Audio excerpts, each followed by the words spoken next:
Sahabat Akela, dalam video kali ini saya akan menjawab permintaan dari Bapak Simon yang komen pada video sebelumnya, yakni bagaimana di Bursa Efek Indonesia saya bisa melakukan valuasi serta sekaligus menemukan sinyal beli dan target profitnya sekaligus apabila trading ya menentukan stop lossnya guna bisa memanage risiko dengan baik. Dan ini untuk saham khususnya Bursa Efek Indonesia. Nah, seperti biasa, video ini dipersembahkan oleh Akela Trading System, pusat pembelajaran investasi dan trading bursa saham Amerika, meliputi US stock, ETF, dan derivatif termasuk futures, options, dan options on futures. Jika Anda ingin belajar tentang investasi maupun trading di bursa Amerika, silahkan kunjungi www.tradingnyantai.com.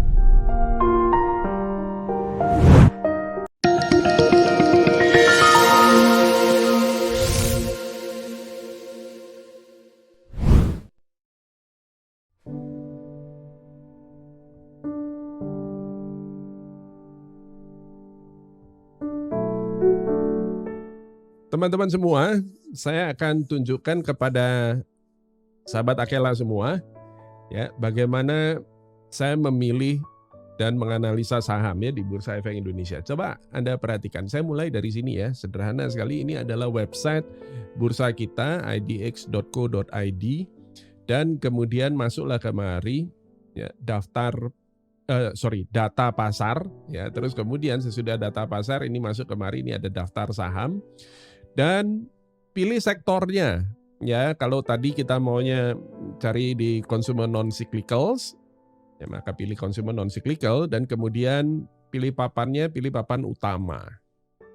Dan kemudian klik cari begitu. Anda bisa tampilkan semua gitu ya, 100. Nah, jadi tampil 57 ya, ketemu 57 saham yang termasuk consumer non cyclical. Dari sini, bisakah Anda ketemu beberapa saham yang produknya Anda kenal betul? Mari lihat kemari, ini nama perusahaannya ya. Dan Anda bisa lihat tuh ada Unilever ya, Unilever. Siapa yang nggak tahu Unilever? Produknya macam-macam. Mulai dari Lipton, Anda doyan ngeteh nggak ya, Lipton. Terus kemudian ada Walls, ada yang doyan Magnum, Walls.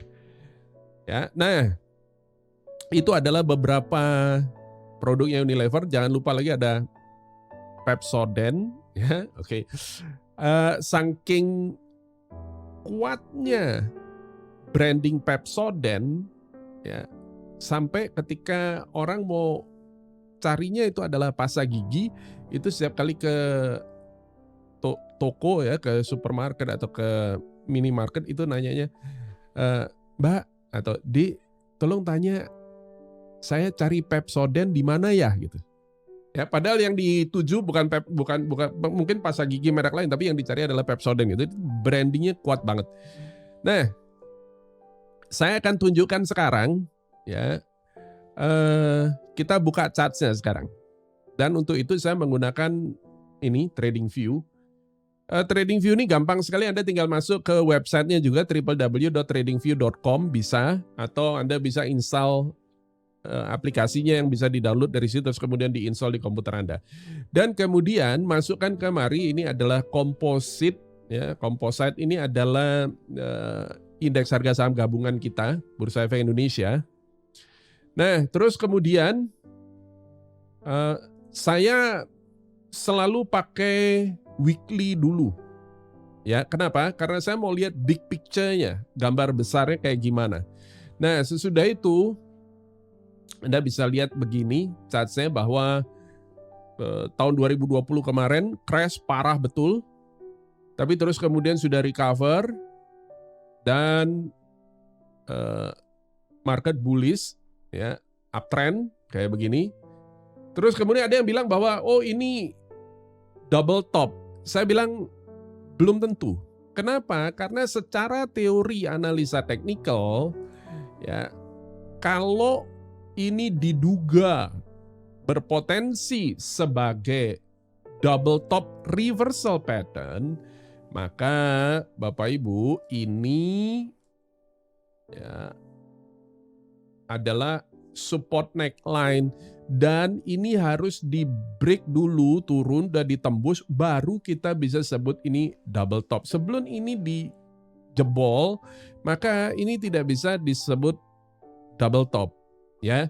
Dan sumber referensi ini itu ada di buku Technical Analysis for the Financial Market, tulisan John Murphy, yang dipakai sebagai buku referensi analis teknikal seluruh dunia, all over the world. Anda tinggal buka di halaman 120, di situ tertulis jelas ya, bahwa ini harus dikonfirm dulu, baru kita bisa sebut itu adalah double top. Kalau enggak. Nah, oke. Berarti secara keseluruhan ya, ini belum reversal ya. Bull uptrend ini, bullish trend ini itu masih terjaga dalam kondisinya sekarang ini. Nah, mari kita lihat sekarang, itu adalah saham yang kita tuju tadi adalah UNVR. Unilever. Klik kayak begitu, maka tampil kayak gini. Ini adalah weekly charts dulu ya, kita bicara weekly charts. Dan ini mouse-nya saya scroll down supaya dia lebih lebih unzoom.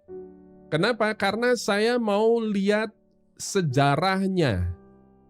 Nah, kayak gini.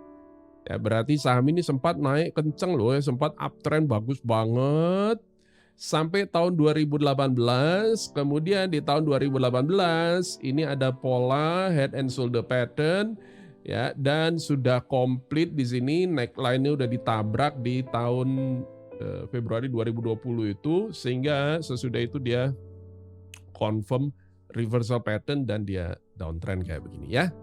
Oke. Nah, sekarang teman-teman semua ya, saya mau tunjukkan juga kenapa di samping consumer cyclical ya, kenapa saham ini yang saya tuju, karena di software charting yang saya pakai, dan itu namanya adalah Timo Apps. Ya, saya tampilkan sebentar, saya loading Timo Apps-nya. Nah, ini dia. Dan di Timo Apps ini kalau saya buka, ya. Nah, ini dia. Ya. Maka saham Unilever ini itu ada di situ, ada sinyal buy di sini, ya, hari ini, tuh Unilever, ya, UNVR ada di situ ya, Anda perhatikan itu tuh dia. Oke, nah sekarang saya kembali lagi ke chartnya begini. Pertanyaannya adalah, kalau kita beli saham ini saat ini, dia kemahalan apa enggak? Saham ini overvalue atau undervalue? Mahal apa murah? Oke, kalau kita tanyanya kemahalan apa enggak, maka kita bicaranya adalah valuasi. Dan untuk tahu apakah ini valuasinya over atau under, caranya sederhana gini. Ya. Klik ini indikator, terus kemudian ketik aja price. Ya, maka akan muncul banyak indikator valuasi di situ. Mulai dari price to earning ratio, price to sales ratio, price to book value ratio. Ya, saya pakai sekarang price to earning ratio, ini yang paling populer. Ya, saya klik begitu, maka muncul di situ. Di bawahnya adalah price to sales ratio. Kemudian kalau Anda mau tambahkan lagi price to book ratio ini, boleh. Mau tambahkan lagi price to free cash flow, ya, price to free cash flow ratio, tambahkan kayak begitu. Maka tampillah di sini 3 indikator valuation. Nah, pertanyaannya adalah, apakah ini sekarang valuasinya mahal? Oke, untuk tahu mahal apa enggak, kita bandinginnya sama apa? Yang paling sederhana adalah kita bandinginnya sama sebelumnya, sejarahnya. Saham ini valuasinya paling rendah di berapa? Tertingginya di berapa? Nah, mari kita lihat sekarang. Ya. kalau Anda perhatikan saat ini semenjak ya jadi di tahun 2022 ini valuasi saham Unilever itu berkisar, jadi saham Unilever ini diperdagangkan antara 20 sampai 30 kali earnings-nya. Oke, antara 20 sampai 30 kali earnings-nya. Dan kapan saham Unilever ini pernah diperdagangkan pada level valuasi seperti itu? Jawabnya adalah pada kisaran tahun 2009 dan itu adalah di sini. Ya, saya bikin kotak yang sama itu. Nah, ya, Anda bisa lihat di tahun 2009 Unilever itu valuasinya kurang lebih sama seperti sekarang, ya. Dan kalau saya tarik garis kayak begini, nah gitu kan, maka Anda bisa lihat bahwa jarang sekali atau hampir tidak pernah saham Unilever diperdagangkan pada valuasi serendah ini kecuali pasca tahun 2009 sama sekarang. Oke? Nah, ini kalau kita ngukurnya dengan menggunakan PE ratio. Saat ini 33 berdasarkan harga penutupan terakhir tadi 33. Tidak bisa digolong sebagai saham yang paling murah. Kalau Anda bandingkan misalnya dengan saham yang lain yang dari sektor yang sama, ya, mari kita lihat misalnya ICBP. Ya, ICBP. Nah, ICBP ini adalah saat ini valuasinya adalah price per earning ratio-nya itu adalah 20,8. Berarti saham diperdagangkan pada harga 20 kali lipat dari laba operasional perusahaan per lembar saham, ya. Dan ini lebih di bawahnya daripada Unilever. Oke, mari kita kembali dulu ke Unilever. Ya. Terus kemudian mari kita lihat sekarang berdasarkan price to book ratio.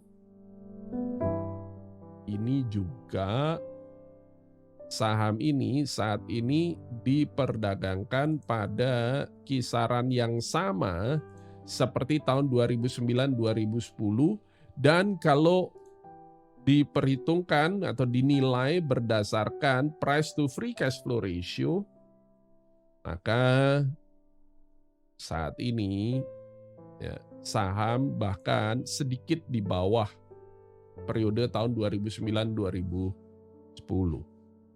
Dan kita tahu 2009-2010 itu adalah pasca krisis hebat subprime mortgage di Amerika, tapi efeknya juga nyampe ke ya efek negatifnya, sentimen negatifnya juga masuk sampai ke Indonesia. Saham ini pernah diperdagangkan pada, jadi kalau Anda lihat di angkanya, lihat di sini ya, Anda lihat diperdagangkan pada 61,5 kali earnings-nya. Ya. Jauh dua kali lipat lebih mahal dari sekarang ya, lebih overvalue dibandingkan dari sekarang ya. Nah, ini secara valuasi. Jadi kalau ada yang tanya, gimana caranya tahu saham ini undervalue atau overvalue? Jawabnya adalah saat ini valuasinya kurang lebih sama seperti tahun 2009 tahun 2010. Tapi kalau dibandingkan dengan tahun 2016 misalnya, oh jelas saat ini jauh lebih undervalue dibandingkan tahun 2016. Nah, selanjutnya mari kita lihat sekarang analisa teknikalnya ya. Dan kalau kita mau bicara analisa teknikal, maka ini saya turunin dulu biar chartnya nampak lebih jelas. Nah, kayak gitu. Dan sekarang ya, ini saya perbesar lagi. Dan dari sini kita bisa lihat ya, kalau Anda belajar analisa teknikal, maka ini adalah formasi ya, sebelumnya downtrend begini, terus kemudian dia naik sampai di level 5350, terus kemudian turun lagi tambah dalam lagi, terus kemudian naik lagi sampai 5350, terus kemudian turun dikit, dan terus kemudian hari ini dia breakout kayak begitu. Nah, ketika yang terjadi adalah seperti ini, maka pola ini lazim di dalam dunia analisa teknikal dikenal dengan sebutan namanya inverted head and shoulder pattern ya. Ini adalah left shoulder-nya. Saya ketik di CLS, singkatan dari left shoulder. Ini dia. Dan ini adalah head-nya. Oke. Dan ini adalah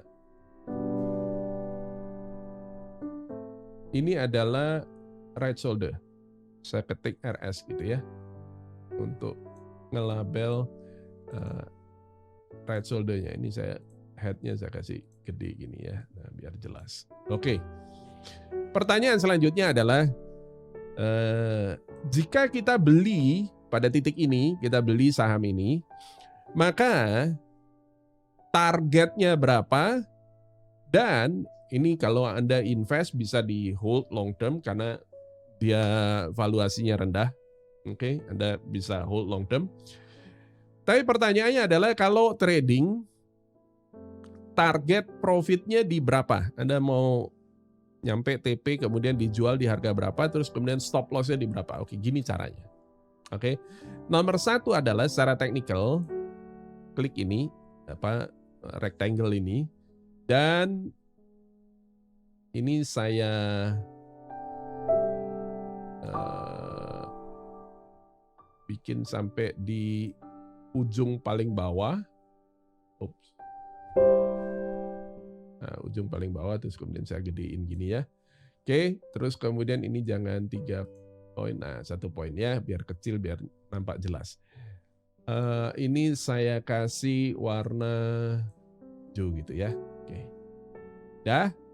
Nah, kalau sudah, tekan tombol kontrol di keyboard Anda, dan terus kemudian ini di drag begini, maka dia akan tercopy. Anda bisa lihat itu ya, tercopy itu. Terus kemudian ini ditempelkan kotak bawahnya itu kemudian ditempelkan persis di bagian ini namanya neckline ya.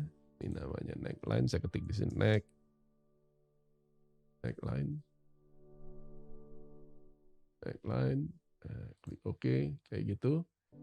Tips ini. Nah, dia oke. Dan sesudah dari ujung ke ujung nyampe, sebentar ya saya perbesar dulu, pas nggak? Oke, udah pas. Oke, ini biar saya pasin lagi. Nah, di situ. Oke. Maka ya, ini sekarang ini saya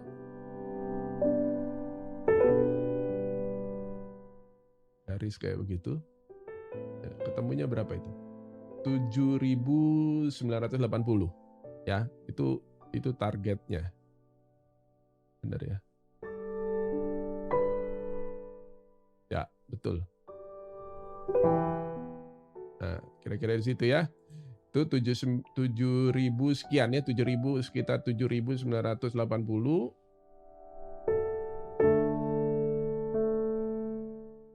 Ya, itu dia.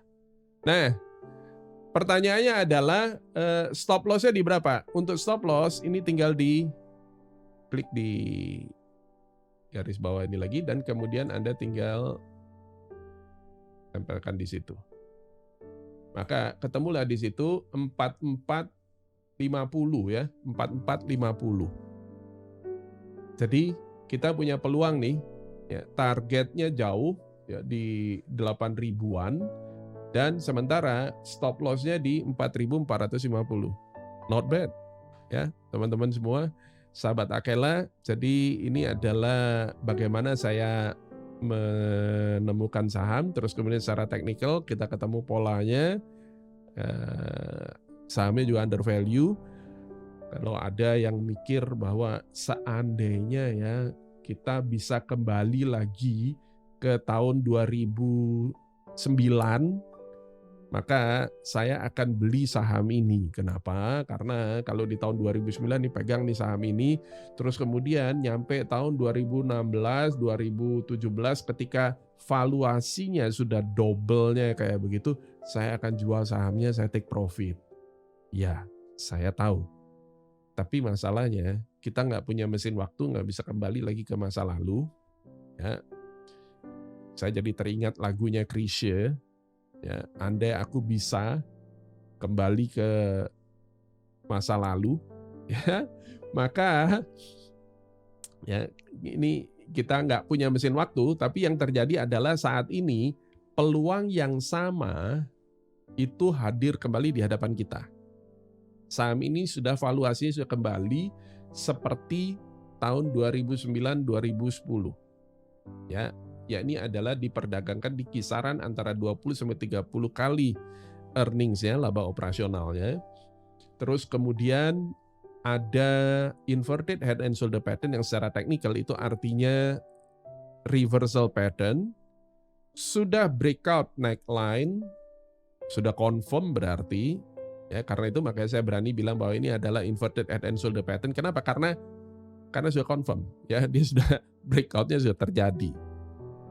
Nah, ini Unilever. Dan karena kita tadi bahas ICBP juga, ayo kita lihat sekarang ICBP. Ya. Nah, ICBP ini juga adalah salah satu saham consumer non cyclical. Ya, produknya adalah Indomie, ya. Makanan favorit orang Indonesia. Nah, mari kita lihat sekarang. ICBP ini lagi-lagi kalau saya garis ini sekarang, dia valuasinya itu adalah di kisaran 20-an. Dan kalau kita bicara valuasi di kisaran 20-an, maka klik di sini 20 itu. Maka Anda bisa ketemu bahwa ICBP di valuasi price per earning ratio 20 itu terjadinya kapan tuh? Pada saat krisis kemarin 2020 COVID. Terus kemudian itu adalah lagi-lagi tahun 2012. Ya, itu karena memang dia saham ini baru mulai ini datanya baru adanya di sini ya, dan saham ini baru mulai merangkak naik ke atas 20 itu ada tahun 2012. Dengan kata lain berarti ya, dia valuasinya itu sudah kembali semurah seperti pas kejadian COVID kemarin dan seperti sebelum tahun 2012. Ya. Nah, sekarang kalau saya perbesar kayak begini, saham ini, ya ini kalau ini saya butuh indikator, dan ini saya ketik di sini misalnya full stokastik nih. Nah, gini.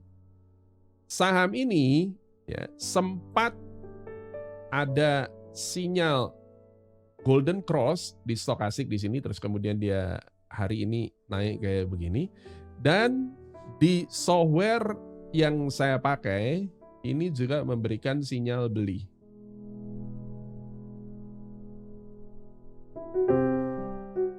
Nah, ini dia ya softwarenya, Bapak Ibu, teman-teman semua, Anda bisa lihat. Ya, ini adalah ICBP, dan ICBP ini ada sinyal